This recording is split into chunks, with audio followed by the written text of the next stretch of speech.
안녕하세요. 하늘빛 향기의 표인봉입니다. 안녕하세요. 윤유선입니다. 이스라엘을 전성기로 이끌었던 왕이 있습니다. 네. 우리가 너무나 잘 알고 있는 솔로몬 왕이죠. 어느 날 하나님께서 솔로몬의 꿈에 나타나서 물어보십니다. 솔로몬아, 너의 가장 큰 소원이 무엇이냐? 내가 그것을 이루어주겠다 하고 말이죠. 그때 솔로몬이 어떻게 대답했는지 알고 계세요? 네, 그럼요. 솔로몬의 지혜가 거기서 네, 맞습니다. 드러났는데요. 지혜를 주세요. 백성을 잘 다스리고 싶습니다. 라고 강구했을 때 하나님께서 정말 기뻐하시면서 솔로몬에게 더 큰 축복을 주셨죠. 네. 만약에 오늘 모실 분에게 하나님께서 이와 같은 질문을 하신다면 어떤 대답을 하실지 듣고 싶습니다. 예. 2022년 3월 대통령 선거를 앞두고 있습니다. 대권 주자로 나선 예비 후보들의 경합도 지금 우리나라에서는 이루어지고 있는데요.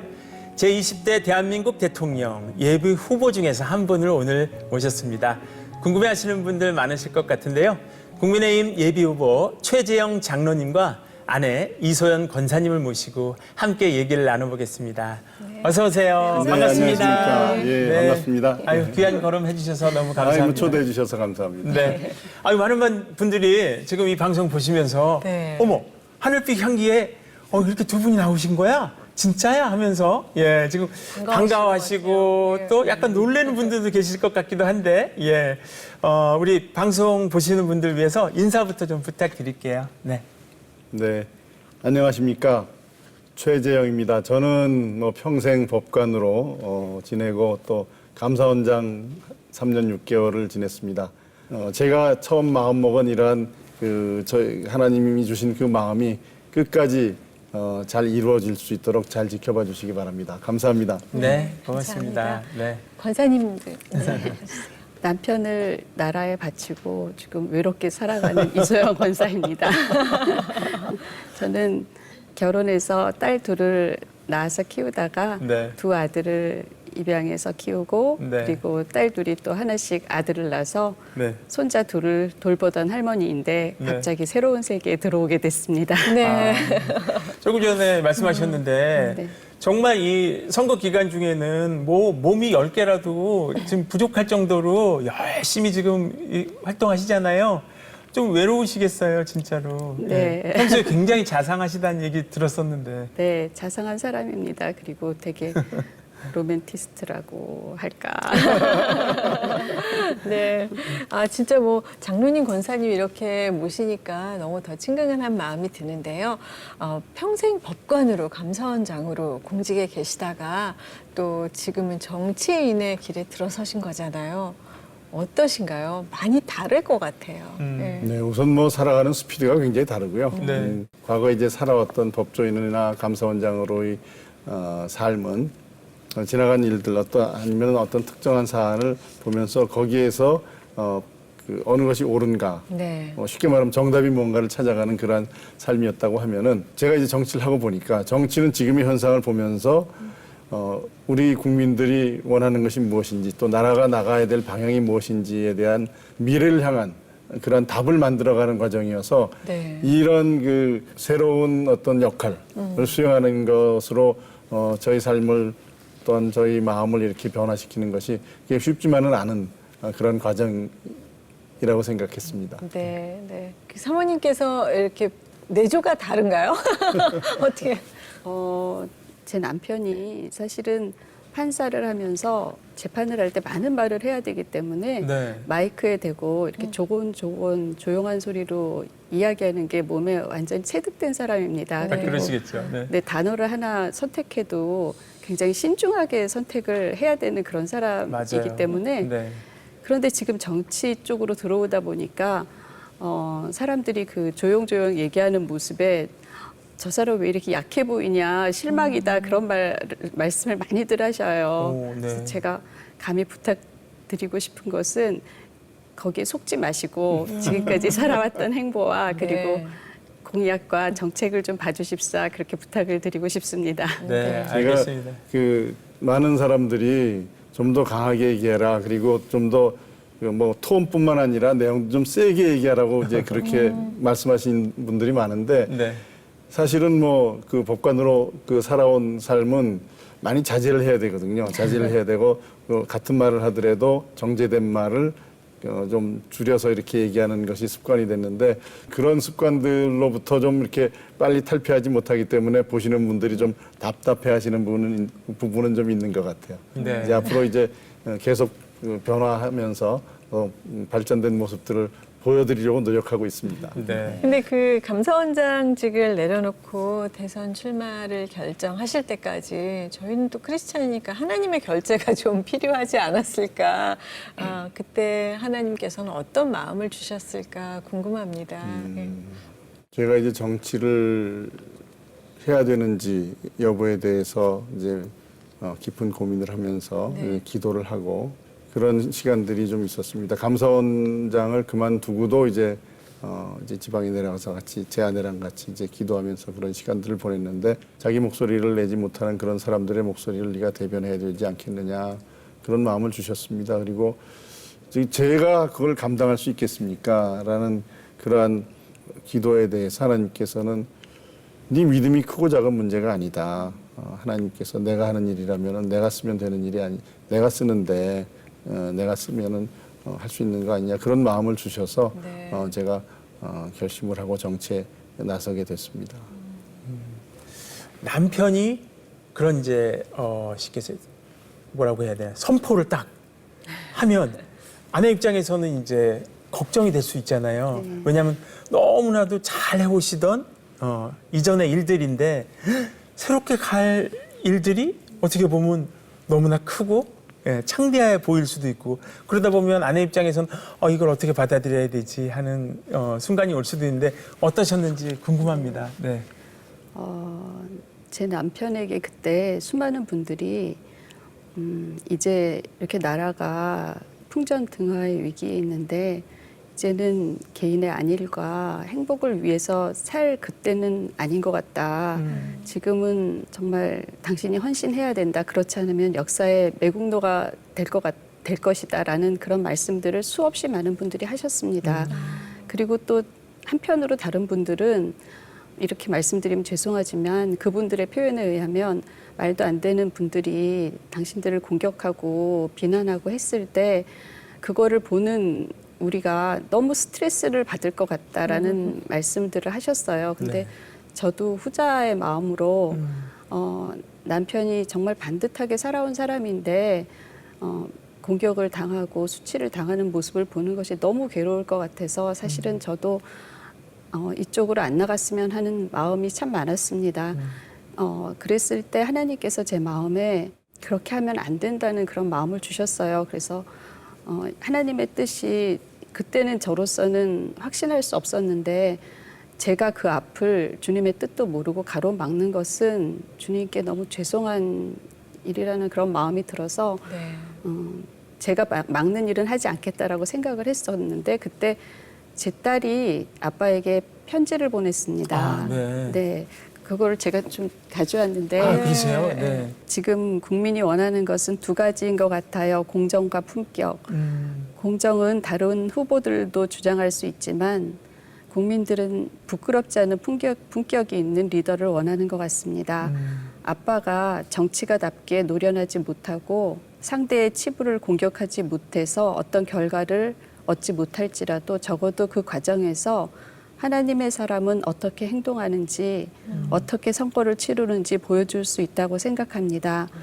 그래서 이 나라의 정치가 부끄럽지 않을 수 있다는 가능성을 보여주는 것만으로도 시사하는 바가 많다고 생각합니다.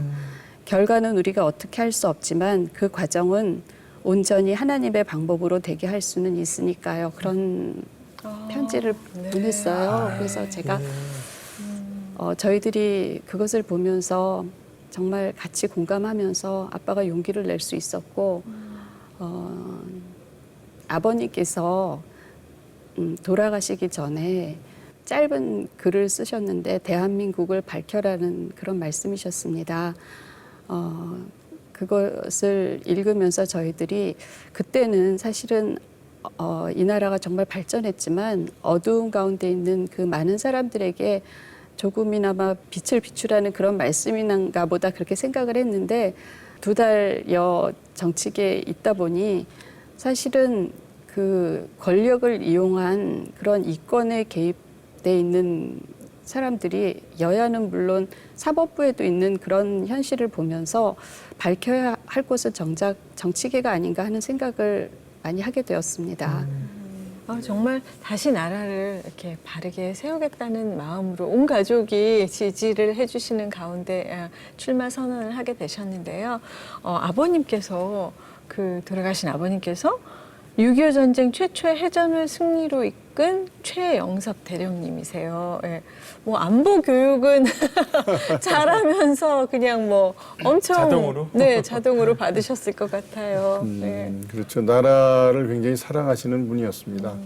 한 50대 이제 신앙을 가지시게 돼서 처음에는 정말 열정적으로 신앙 생활하시고 또 전도도 열심히 하시고 그러셨는데 나라가 참 어려워질 것 같다라는 그러한 판단을 하셨어요. 그리고 나서부터는 이제 정말 이 나라를 사랑하는 마음, 애국하는 마음 많은 사람들에게 전하면서 그렇게 사셨고 또 본인이 그런 삶을 평생 사셨습니다. 저희 아버님이 가족들 모이면은 네네. 이제 반주를 하실 때 네. 반주를 하실 때 항상 건배사는 대한민국 만세였습니다. 네. 아주 자연스러운 분위기에서 네. 만들어지는 대한민국 가족 선창하면은 분위기군요. 만세 이렇게 하셨는데 하긴 뭐 그 지난번에 제가 이제 출마하고 나서 가족들이 다 같이 이제 모여서 애국가 네. 부르는 그러한 사진을 보고 어떤 분들은 야 뭐 저 이상한 집안 아니냐 이렇게 말씀하시는 분도 있었는데 저희는 그렇게 생각하지 않고요. 네. 애국가 가서 하나님이 보호하사 우리나라 만세 네. 얼마나 좋습니까? 저 감동이 그렇죠? 있었습니다. 그 영상을 그래서 보면서. 저희 가족들은 뭐 아버님의 그런 영향 때문에라도 정말 나라가 얼마나 고마운 것이고 이 나라를 얼마나 우리가 지키기 위해서 애썼고 또 지켜야 될 그런 나라인지에 대한 생각을 항상 하고 그렇게 살아왔습니다. 네. 저는 그렇습니다. 제 뭐 개인적인 생각인데요. 지금 입후보하신 대권 출마자 후보님들 중에 가장 유니크한 후보라고 저는 생각합니다. 학창 시절 때도 주변에 소아마비 걸린 시켜서 베프가 있어서 그 친구를 업고서 2년 동안 학교를 다녔다 그랬는데 그건 어떻게 갑자기 선거 때문에 만들어지는 이야기일 수는 없잖아요. 그런 네. 이야기. 근데 네. 이게 진짜라면 이분은 진짜 유니크하고 정말 독특하고 그런 어떤 특별한 분이다라는 생각을 했는데 그 얘기도 좀 들려주세요. 네. 제 친구는 교회에서 만났죠. 교회에서 만나서 중학교 때 처음 만나서 같이 지내왔는데 이제 고등학교를 이제 같은 고등학교를 들어가게 됐습니다. 네. 저보다 이제 수술을 하느라고 큰 수술을 하느라고 1년 늦게 들어와서 고등학교, 대학교 또 시험도 같이 합격해서 사법연수원 다니면서 쭉 같이 다녔는데 밝게 그렇게 살아온 제 친구가 참 자랑스럽고요. 저는 그렇게 생각합니다. 제가 아닌 어떤 사람도 옆에 그런 친구가 있으면은 같이 도와주고 같이 다니고 그런 것은 자연스러운 게 아니었나 그런 생각이 듭니다. 그럴 수 있지만 한두 번이 아니고 그렇게 꾸준히 유지해 오는 거는 정말 귀한 쉬운 일이 아니거든요. 귀한 마음이라고 계속 같이 생각합니다. 예. 그러면 또 사모님께서는 또 어떻게 두 분이 만나셔서 이렇게 서로 끌리셨는지 두 분의 그 만남에 대해서 궁금해 드리고 제 싶습니다. 네. 남편하고 아까 말씀하신 그 친구분하고 사법시험에 두 분이 같이 합격을 하셨어요. 그러셨어요? 네, 그래서 예, 예. 신문에 네. 난 적이 있습니다. 네, 네. 근데 저희 친정 어머니께서 그 신문을 보시면서 이런 사람이 내 사위가 되면 좋겠다는 기도를 하셨나 봐요, 하나님께. 예. 네. 네. 그랬는데 그 며칠 후에 이 사람이 신촌 장로교회를 다니고 있었는데 저희 아버지 제일 친하신 친구분 부부께서 그 교회를 다니고 계셨거든요. 네. 그랬는데 전화를 하셔서 저희 어머니한테 전화하셔서 며칠 전에 신문에 난 사람 그 청년 아시죠? 그러면서 소연이한테 그 청년 소개시켜주고 싶은데 어머. 괜찮으시겠어요? 그런 네네. 얘기를 하신 거예요. 네. 그래서 그렇게 돼서 하여튼 만나게 됐고요. 만났을 때 무슨 이유인지는 모르겠지만 하나님이 주신 제 짝이라는 그런 확신이 들었습니다. 네. 네, 서로 그런 확신이 있어서 어머. 1년 동안 수양을 갔을 때 웬 하루도 빠짐없이 만나다가 네, 네. 아, 진짜 두 분의 러브 스토리가 정말 독특하게 아름다운 인연이 하나님이 맺어주신 인연이라는 생각이 드는데, 그래서 그 아직까지도 그렇게 로맨틱하게 그 환갑에 노래를 불러주셨다고. 네. 노래요? 네. 네.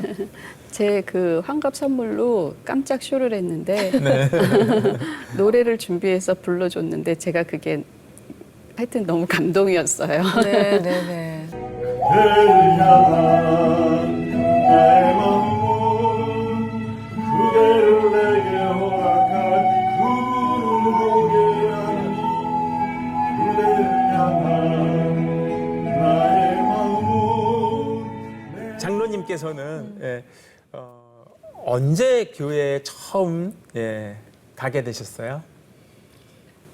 저는 어렸을 때는 네. 교회를 정말 한 번도 안 갔어요. 그러니까 초등학교 다닐 때까지는. 네, 네. 제가 초등학교 6학년 때 네. 그때 잘 모르시겠지만 중학교 무시험 아, 진학으로 제도가 갑자기 바뀌었습니다. 그전까지 중학교 때 시험 봐서 갔었나요? 그렇습니다. 아, 네네. 그때 추첨으로 해서 들어간 학교가 한영중학교. 네. 그 당시에는 지금 한양대학교 뒤에는 마장동에 있었는데 지금은 강동 네, 쪽으로 네. 이사 갔죠. 고덕지구로 예, 이사했죠. 고덕. 네. 예. 그 학교가 이제 미션 스쿨이어서 네. 그 학교에 이제 제가 다니면서 국어 선생님인데 박병호 선생님이라고 정말 저를 아껴주셨던 선생님이신데. 박병호 선생님. 예. 아, 이름도 기억하시네요. 예. 그럼요. 열정적으로 학생들에게 전도하고 또 신앙생활을 잘 이끌어 주셨던 분인데 네. 이 교회 나가야 된다. 그래서 저는 선생님이 그러시니까 이제 교회를 나가야 되겠구나 하고서 집에 근처에 다니면서 그 당시에 이제 그 언덕 위에 있는 교회가 눈에 띄어서 나간 것이 신촌 장로교회, 제가 지금까지 출석하고 있는 신촌 장로교회였습니다. 아, 예. 근데 그 장로님 그 오래 섬기신 그 교회라서 그런지 교회 남다른 그 몸으로 헌신하는 헌신을 가끔 하신다고 들었는데, 예. 사모님이 좀 말씀해 주셔도 좋을 것 같아요. 아니, 결혼하기 전에 네. 중고등학교 청년 때는 정말 교회에 대한 그 사랑이 막 넘쳤어요. 그래서 오래전 얘기죠. 주일날이면 아침에 나가서 이제 청소도 하고 네. 또 이제 제가 지금도 기억하는 거는 제가 고3 때였어요. 고3 때 그 교회를 새로 짓고 입당하는 새로 이제 의자 집어넣고 청소하고 막 그러잖아요. 근데 고3인데도 제가 가만 집에 있을 수가 없더라고요. 고3인데도 가가지고서는 저 의자 나르는 거 도와드리고 청소하는 거 도와드리고 그랬는데 그때 우리게 이제 권사님이 그 안에서 다음 주일날 찬양을 부르시는 그런 모습을 보고 그때 이 감동 아직도 기억이 나요. 네. 자 이제 내일 우리 교회가 이제 새로 건물을 예배당을 져서 입당을 하는데 그 권사님이 진짜 찬양하시는 모습 아직도 기억이 나고요. 네. 그리고 나서 사실은 제가 교회에 오래 다니고 나이 들고 장로 되고 그러고 나서부터는 몸으로 하는 봉사 잘 안 했던 것 같아요. 그냥 섬긴다고 해놓고선 섬김을 받으면서만 살아온 거 아닌가 하는 그런 생각이 드네요. 지금 말씀 들어보니까. 네. 근데 장로님은 그렇게 생각하시지만 옆에서 보실 때는 네. 또 안 겸손하게 말씀하시네요. 원래 이제 내 집에 있는 무슨 뭐가 떨어져 있으면 그런 게 잘 보이잖아요. 맞아요. 뭐 쓰레기도 보이고 머리카락도 보이고 그러는데 사실은 교회에서는 그런 게 잘 안 보일 수도 있는데 이 네. 사람은 막 구석에 있는 뭐 떨어진 거 이런 것도 되게 잘 보더라고요. 그래가지고 주워서 꼭 쓰레기통에 버리고 하는 모습을 보면서 네. 정말 교회에 대한 그런 애정이 정말 많은 사람이구나 라는 생각을 했었죠. 그리고 이렇게 말씀을 하시지만 장로라고 이렇게 권위를 갖고 막 살지 않는 것 같더라고요. 제가 보기에는. 네. 그래서 네. 선교 가고 봉사 갔을 때도 청년들하고 같이 어울려가지고 선교도 가시고. 예. 다 갔죠 항상. 네, 네. 뭐 그러면 마룻바닥에서 같이 자고 다 막아놓고 샤워도 하고 그 뭐 찬물에 자기네끼리 샤워도 하고 뭐 물건도 같이 나르고 네. 이제 나이 든 사람을 만나는 게 청년들은 좀 약간 싫을 수도 있잖아요. 어려울 수 그런데 있죠. 예. 이 사람은 그걸 모르고 다 청년들이 자기 좋아하는 줄 알고 다 똑같이 아니 정말 그 청년들 날 네, 편하게 해주시면 좋아할 수 있습니다. 예. 예. 아니 뭐 청년들 입장에서도 예, 그 자상한 장로님이 한 분 같이 이렇게 계시면 든든하고 너무 좋죠. 예. 농어촌 선교 네. 가서 같이 정말 땀 흘리면서 선교하고 또 그 지방에 있는 어르신들 그저 집마다 방문해서 섬겨드리고. 또 그렇죠. 예. 뭐 발 마사지 해드리고 아, 주물러드리고 그다음에 초청해서 또 식사도 대접해드리면서 이제 네. 말씀 전했던 그런 것들이 너무 아직도 네. 기억이 생생하고요. 해외 선교도 이제 몇 차례 같이 가서 네. 청년들하고 같이 지냈던 것들이 정말 마음속에 그 당시 느꼈던 그 감동과 은혜가 아직도 많이 남아 있습니다. 네. 아주 대본에는 없지만 갑자기 궁금해졌는데요. 이렇게 밖에서는 몸소 이렇게 굳은 일을 잘 해주시는데 혹시 댁에서는 지금 사모님이 장로님을 보는 눈빛에 막 사랑이 가득 그래요? 아직도 눈에서 하트가 네. 뿅뿅뿅 막 나와요. 네, 지금. 댁에서는 어떠신지 뭐 아이들도 뭐 4명을 육아를 하셨으니까 일이 많으셨을 텐데 댁에서는 어떠셨는지 궁금하네요. 집에서도 그 내일 구별 없이 많이 도와주고 또 손님을 저희는 참 많이 치렀는데 네. 손님 치르고 이제 늦게까지 손님들이 계시면 저보고 이제 먼저 자라고 하고 아침에 내려와 보면 설거지 다 해서 다 닦아서 다 정리해 놓고 네, 네. 시장 갔다 오면은 시장 가서 이제 물건이 2개가 되면 제가 하나 들으려고 아무리 그래도 자기는 왼팔 오른팔 균형이 맞아야 된다면서 그래서 네, 이유가 있었습니다. 그렇게 다정한 남편이었는데 좀 요즘은 좀 바쁘시니까. 혼이 나간 사람들. 네. 제가 이건 뭐 그냥 그 가벼운 말씀인데 우리 애들이 어렸을 때, 네. 우리 딸 아이들이 어렸을 때 지방 생활을 했는데 네. 이웃에서 이제 우리 그 딸 아이한테 아빠 뭐 하시는 분이니 하고 물었대요. 그랬더니 우리 그 아이가 가만 생각하더니 그때 5살이었거든요. 청소하는 사람이라 그랬거든요. 걸레질하는 사람이라 그랬거든요. 사무실 가서 하는 걸 뭘 하는지 잘 모르니까 집에서 하는 것만 보니까. 아빠가 집에서 하는 게 청소해주고 뭐 이런 거니까 우리 아빠 청소하는데요. 네, 네. 얼마나 자상하신지, 그러니까요. 예, 누가 붙여주신 별명인지 궁금하긴 하지만 그 대쪽? 법 없이도 살 사나이? 뭐 이런 별명이 있으시다고 들었습니다. 네, 권사님이 보실 때 이제 가장 가까이에서 뵈니까 이런 별명이 어울리시나요? 그런 면도 있죠. 그런 면도 있지만 또 이 사람이 성격 검사하면 자유로운 영혼의 연예인으로 나옵니다. 그 MBTI. 네네네.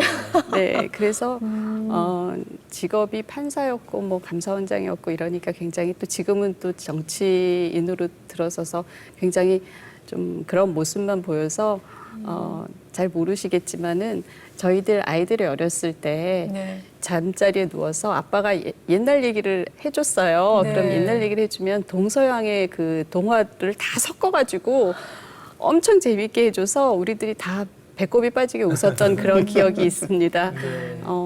그리고 이 사람은 굉장히 유머가 많은 사람이었는데 요즘은 좀 그런 모습을 못 보이는데 자신의 본연의 모습을 좀 찾아가면 국민들께 더 사랑을 받지 않을까 싶습니다. 네, 네, 네. 예. 진짜로 법관 그렇게 이제 우리가 딱 인식을 하면 좀 딱딱할 것이다. 뭐 이런 생각을 할 수 있잖아요. 예. 가정에서는 정말 재밌게 놀아주는 아빠고 진짜 친구 같은 아빠고 이런 아빠일 것 같은데 또 제가 듣기로는 그 자녀들을 마음으로 품고 또 사랑으로 품고 해서 입양한 자녀들도 함께 있다는 얘기를 들었는데 예, 그 얘기도 좀 듣고 싶습니다. 네. 제가 결혼하고 이제 딸 둘을 낳아서 네. 키웠는데 주변에서는 이제 아들 하나 더 낳아야 되지 않겠느냐라는 권유도 많이 있었지만 저희들은 아들을 하나 더 낳는 것보다는 그 입양을 해서 아이를 키우는 것이 좋겠다라는 마음을 하나님께서 주셨어요. 그래서 그런 마음을 가지고 있었는데 그 당시 이제 저희 가정에는 장모님이 많이 편찮으셔서 장모님 이제 돌봐드리느라고 뭐 그래서 저희가 이제 제 아내가 처가 살림을 하기 위해서 이제 그 장인 장모 모시고 들어가서 살았는데 그때 마침 제 아내가 그 저희 집 근처에 성가정 입양원이라는 시설에 네. 나가서 이제 자원봉사를 했었습니다. 그래서 자원봉사하면서 거기서 이제 우리 저 막내를 입양하게 됐었죠. 그때 하나님께서 저희들에게 이제 말씀을 주시고 그랬는데 제 아내한테는 그때 하나님께서 주신 말씀이 너희 안에 착한 일을 시작하신 이가 그리스도의 예수의 날까지 이루실 걸 확신한다는 말씀이셨는데 우리가 착하고 선한 것이 아니라 선한 분은 오직 주님이시고 주님이 이루어 가실 거라는 그런 말씀이셨어요. 왜냐하면은 이제 그 기관이 천주교에서 하는 기관이었는데 수녀님께서 저한테 입양을 하는 게 어떠냐는 그런 말씀을 계속 주셨고 그 문제로 기도를 했을 때 낳은 딸들하고 똑같이 그렇게 이 아이도 그렇게 키울 수 있을까라는 그런 생각을 했을 때 하나님께서 저한테 주시는 말씀이셨습니다. 그 기관에는 사실은 많은 아이들이 있었는데 아주 작은 침대에 그 아이들이 다 아주 어린 아이들이 이제 누워 있었는데 그 아이들이 보는 세상은 그 아주 작은 그 천장 그 공간이 전부였습니다. 왜냐하면 가정에서 자라는 아이들은 많은 그 엄마 주변 사람들의 이야기, 소리 그리고 정말 사랑한다는 그런 말들 그런 환경 가운데서 자라지만은 이 아이들은 젖 먹일 때도 우유를 먹일 때도 이렇게 기저귀를 받쳐놓고 누워서 먹이게 하고 잠시 트름할 때만 안아주는 모습을 제가 보면서 그게 정말 너무 가슴 아프고 힘들더라고요. 근데 제 아들은 특히 이제 순해서 이렇게 이걸 자리를 많이 바꿔주지 않아서 왼쪽 그 머리가 좀 찌그러진 상태였고, 같은 자세. 예, 왼쪽 팔과 다리가 좀 운동 신경이 덜 발달해서 제가 이제 가면 일주일에 한 번씩 그 아이를 데리고 병원에 가서 물리 치료를 받으러 다녔었습니다. 그러는 과정에 그 아이가 이제 제 마음속으로 들어오게 됐죠. 네. 하나님께서 주신 말씀이 로마서에 우리가 하나님에다 양자된 자인데 결국은 우리가 죄인인데 하나님께서 우리를 입양하신 거잖아요. 네, 맞습니다. 그 말씀을 주셨어요, 저한테는. 그래서 이게 내가 낳은 자녀가 아니더라도 입양하는 것이 하나님이 기뻐하시는 것이고 하나님의 어떤 법칙 안에 이게 자연스러운 것이다라는 그런 마음을 주셔서 같은 마음을 주셨어요. 그래서 저희가 저희 막내를 이제 입양하게 된 거죠. 하나님께서 정말 기뻐하시는 일이잖아요. 그 성경에도 보면 착한 행실로 하나님께 영광을 돌리도록 하라 그랬는데 그런 입양의 과정을 통해서 하나님께서 영광 받으시는 거잖아요. 근데 저희들은 하고 싶어도 이제 용기가 안 나서 못했던 거를 몸소 하신 건데 참 대단하신 일을 하셨습니다. 하나님이 그런 마음을 주시면 순종해야 돼요. 아멘. 네. 저희 셋째는 11살에 저희 집에 오게 되었습니다. 그 아이는 보육원에서 자랐는데 낳은 어머니께서 그 11개월에 맡기시고 12개월에 한 번 와보시고 그 다음에는 너무 여러 가지 사정으로 못 오셨던 것 같아요. 그런데 이제 입양을 보내는 게 어떻겠냐라는 얘기를 했을 때 입양을 보내면은 저하고는 이제 끝이니까 저는 못합니다. 그렇게 말씀을 하셨대요. 그리고 저는 언젠가는 이 아이를 데려갈 겁니다.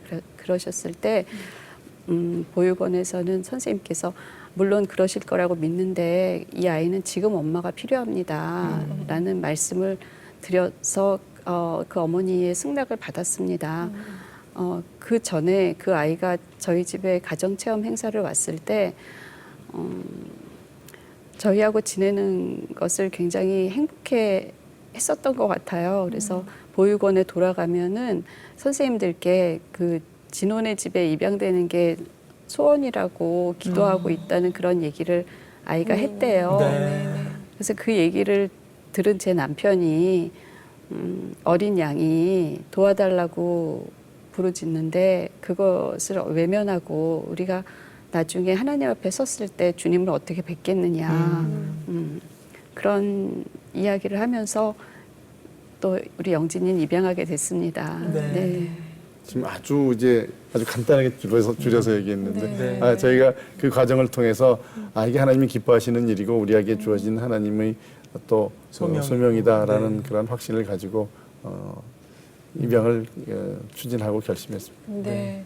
지금은 뭐 그 내 아이들이 가장 큰 아빠를 응원하는 가장 든든한 지원군이 아닐까 싶습니다. 그 확실한 한 표들이죠.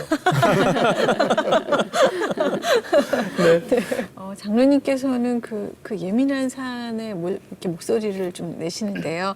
그 낙태 반대 운동에도 앞장서시고 또 차별금지법, 동성애 문제까지 이런 참 예민하지만 중요한 저희가 참 잘 모르고 혼란스러워하는 그런 사안에 의견을 내시는데 이 자리에서 조금 말씀해 주세요. 네. 그 낙태 문제는 하나님이 주신 생명이니까 소중하게 여겨야 되는 것은 이제 저희 신앙적인 네. 고백이고요. 다만 그 현실적으로 이제 우리 사회에서는 지난번에 헌법재판소에서 이제 낙태죄에 대한 법률적인 용어입니다만 헌법 불합치 판결에서 법을 개정하라라고 했는데 작년 연말까지 시한을 줬는데 법을 개정하지 않아서 지금은 어떻게 보면 모든 낙태가 다 허용되는 그런 상황이 돼버렸어요. 네. 물론 그 특수한 경우 뭐 범죄 행위에서 부득이하게 본인이 원하지 않는 임신을 했다든가 아니면은 또 그 뭐 기형아라든지 하여튼 그 몇 가지 예외적인 그 낙태를 허용하는 자유가 우리 법 체계에는 있습니다. 그런 것들은 이제 사회적으로 현재까지 이제 새로운 입법이 되지 않으면서 모든 낙태가 허용되는 것처럼 돼 있는 상황에서 빨리 법이 제정돼야 되는데 가능하면은 그 태아의 생명권 이것이 존중하는 방향으로 입법이 됐으면 좋겠다라는 것이 제 생각입니다. 국가의 의무가 결국은 국민의 생명을 지켜주는 것이 가장 기본적인 임무거든요. 네. 그래서 그런 측면에서 이 낙태죄 입법이 이루어져야 되겠다는 생각을 가지고 있고요. 차별금지법 같은 경우는 현재 그 포괄적 차별금지법이라고 우리가 얘기는 하지만 법안의 형태가 매우 다양합니다. 매우 다양한데 누구나 차별해서는 안 되죠, 사실은. 그렇죠. 네. 이러한 그 차별해서는 안 된다라는 그런 규정들은 많은 법에서 이미 규정을 하고 있어요. 규정을 하고 있는데 포괄적으로 차별금지법을 제정한 것은 그 중에 이제 하나님의 창조 질서와 맞지 않는 그러한 표현들이 좀 들어가 있고 우리는 적어도 이 포괄적인 차별금지법이 신앙의 자유라든지 표현의 자유와 충돌되는 그러한 내용으로 법안이 만들어져서는 안 되겠다라는 생각을 가지고 있습니다. 그리고 네. 동성애 문제는 우리 사회에 있는 현상이긴 하지만 헌법 자체가 양성의 평등이라는 것이 우리 헌법의 기본 질서 안에 들어가 있거든요. 그런 것은 남과 여의 결합에서 가정을 이룬다는 것이 우리 헌법이 가지고 있는 정신입니다. 그래서 네. 우리 헌법화에서는 동성 결혼은 아직은 받아들일 수 있는 것은 아니다라고 저는 보고 있습니다. 다만 이제 동성애를 하는 분이나 이런 분들에 대해서는 우리가 그분들을 비난하거나 그럴 것이 아니고 정말 그분들도 우리 사회의 구성원으로서 살아갈 수 있도록 돕고 또 그분들이 정말 행복한 길이 무엇인지를 말씀드리고 또 그 길을 찾아갈 수 있도록 돕는 것은 우리가 해야 될 일이지만 네.